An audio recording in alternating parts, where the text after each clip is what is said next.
Halo semuanya, pernah nggak sih kalian ngerasa kayak agak tersesat gitu pas lagi nyusun kalimat dalam bahasa Inggris? Tahu mau ngomong apa, tapi bingung kata sambung yang pas itu yang mana?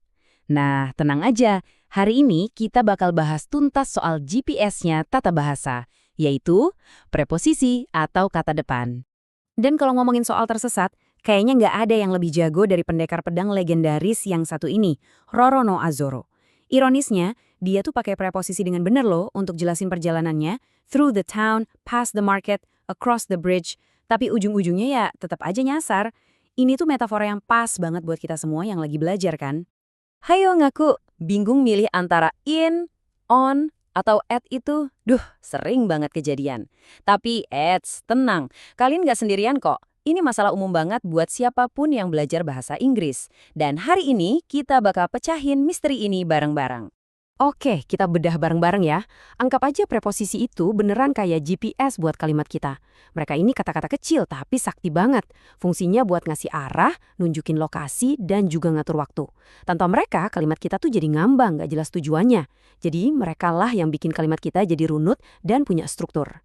Sip, kita mulai dari fondasi paling dasarnya dulu, yaitu cara mendeskripsikan lokasi. Kita bakal fokus ke 3 jagoan utama, in, on, dan at, yang bakal jadi titik awal di peta grammar kita. Udah siap? Nah, yang seru di sini tuh logikanya. Coba deh bayangin kayak piramida kebalik. Kita mulai dari yang paling luas, paling umum, pakai in. Misalnya, kita ada in Indonesia, atau lebih kecil lagi in Jakarta, atau di dalam ruangan, in a room. Terus kita kerucutkan lagi jadi lebih spesifik, pakai on. Biasanya untuk permukaan atau nama jalan, kayak on Jalan Sudirman. Dan yang terakhir, untuk titik yang paling presisi, paling spesifik, kita pakai at. Misalnya at the bus stop, atau di alamat lengkap, at 10 Jalan Mawar. Polanya jelas banget kan? Dari umum ke spesifik. Oke, kita udah bisa nandain titik di peta. Sekarang, saatnya kita bergerak. Di bagian ini kita bakal lihat preposisi yang bisa ngejelasin hubungan antar benda di satu ruangan dan juga pergerakan dinamis dari satu tempat ke tempat lain. Jadi, ada 2 kelompok nih. Yang pertama, spasial. Itu buat ngejelasin posisi yang diam. Kucingnya ada under the table, lampunya ada above the desk, gitu. Nah, kelompok kedua, pergerakan. Ini buat ngelukis sebuah alur perjalanan. Misalnya jalan across the bridge atau masuk into the room. Jadi satu buat posisi, satu lagi buat aksi. Biar lebih kebayang, kita pakai contoh keren ini. Bayangin avatar Aang lagi terbang.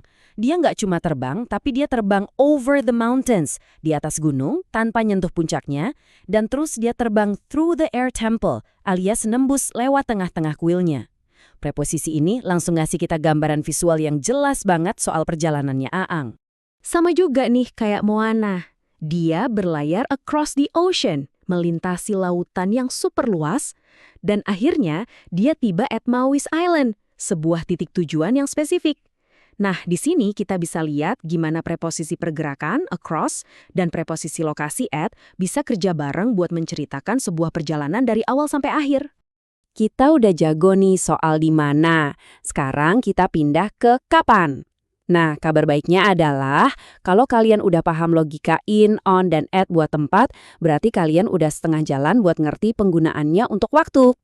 Coba deh perhatiin, logikanya itu sama persis. In, kita pakai buat wadah waktu yang besar, kayak bulan atau tahun, misalnya in July atau in 2024. Terus on, kita pakai buat yang lebih spesifik, yaitu hari dan tanggal, kayak on Monday atau on August 17th. Dan terakhir, at, kita pakai buat titik waktu yang paling presisi, jam. Contohnya, at 7:30 a.m., keren kan? Oke, sekarang kita masuk ke level selanjutnya, di mana kita gabungin semua ilmunya. Karena jago preposisi itu bukan cuma soal hafal aturan, tapi juga soal mengenali frasa-frasa umum yang dipakai sehari-hari sama penutur aslinya. Frasa-frasa kayak gini tuh ibarat paket hemat dalam bahasa Inggris. Daripada mikirin aturannya satu-satu setiap kali ngomong, mending langsung aja dihafal sebagai satu kesatuan. Kita kan nggak pernah bilang in home, tapi selalu at home. Atau kita bilang on the bus kalau jadi penumpang, bukan in the bus. Dengan menghafal ini, kalimat kalian bakal kedengeran jauh lebih natural. Oke, sekarang giliran kalian. Ayo kita coba terapin semua yang udah kita pelajari.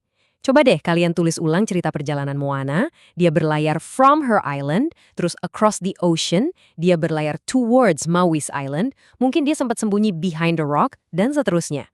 Ini cara paling ampuh buat ngetes pemahaman kalian. Semangat! Kita tutup pembahasan kita dengan sedikit kata bijak dari Ang-Ang.